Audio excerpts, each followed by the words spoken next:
हे साधक, चंद्रभेदी प्राणायाम यह श्वास नहीं, यह मन को वश में करने की गुप्त कुंजी है। दाहिनी नासिका बंद कर बाईं से गहरी श्वास खींच, फिर दाहिनी से छोड़। यह क्रिया साधारण नहीं, यह मस्तिष्क को शीतल अग्नि से भर देती है।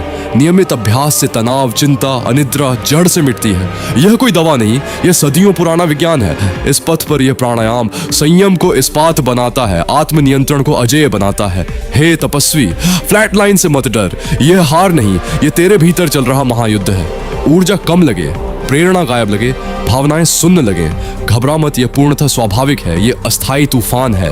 यह तेरा शरीर और मन वर्षों की गलत आदतों से मुक्त होकर स्वयं को पुनर्निर्मित कर रहा है। इस अवस्था को बिना घबराए स्वीकार कर, क्योंकि यह पतन नहीं, यह प्रगति का प्रमाण है। तेरा तंत्र दीर्घकालिक शक्ति के लिए स्वयं को नए सिरे से गढ़ रहा है। हे साधक, शुरुआत में लगेगा तो कहीं नहीं पहुंच रहा, पर यही सबसे बड़ा भ्रम है। ब्रह्मचर्य की वृद्धि तुरंत नहीं दिखती। यह मंत्र है, यह सूक्ष्म है, यह क्षणिक परिणाम की चीज नहीं, यह दीर्घकालिक रूपांतरण है। जितना अधिक तू टिका रहेगा, उतना अधिक तू स्वयं में परिवर्तन महसूस करेगा।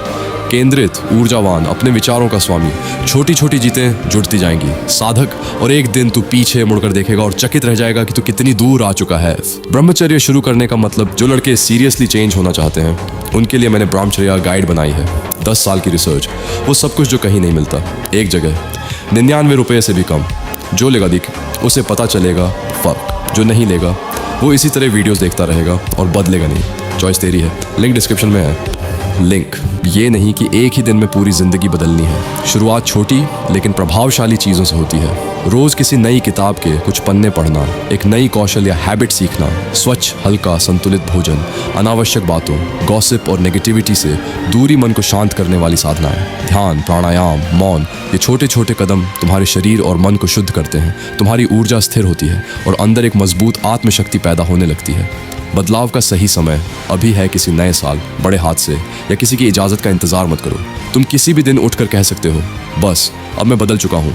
परिवर्तन परफेक्ट मोमेंट का इंतजार नहीं करता, ये उसी पल शुरू हो जाता है जब तुम निर्णय ले लेते हो। जब तुम ब्रह्मचर्य चुनते हो तब तुम सिर्फ हैबिट नहीं बदलते, तुम अपनी इनर वायरिंग बदलते हो। Sharp focus, unstoppable discipline, deep mental clarity, self mastery, यही असली रूपांतरण है।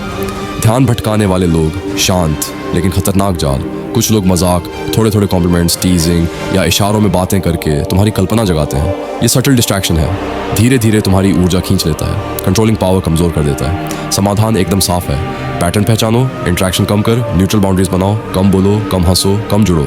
उन सभी चीज़ों से दूरी रखो जो कल्पना को ईंधन देती है। तुम्हारा ध्यान पवित्र है, उसे बचाना ही ब्रह्मचर्य की असली ताकत है। छोटा लेकिन सबसे प्रभावशाली डोनेशन मैसेज भाई।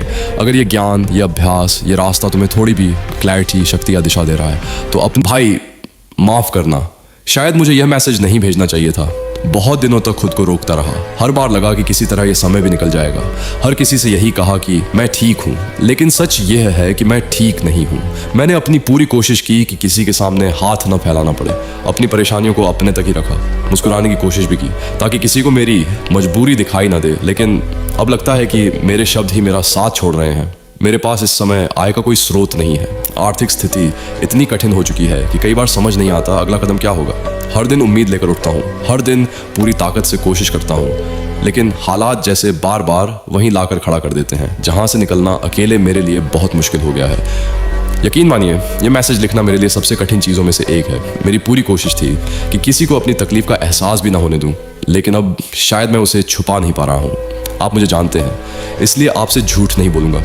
मुझे सच में मदद की ज़रूरत है। अगर आप अपनी क्षमता के अनुसार थोड़ा सा भी सहयोग कर सकें तो शायद यह मेरे लिए सिर्फ आर्थिक मदद नहीं होगी, बल्कि इस कठिन समय में आगे बढ़ते रहने की एक नई हिम्मत भी होगी। और अगर मदद करना संभव न हो तो भी कृपया मेरे लिए प्रार्थना कीजिए कि मैं इस कठिन दौर से निकल सकूं। दिल से धन्यवाद भाई। 1 रुपये का छोटा सा सहयोग भी मेरे लिए बहुत मायने रखता है। आपकी हर छोटी मदद मेरे लिए एक उम्मीद है कि शायद मैं अभी भी इस लड़ाई में अकेला नहीं हूँ।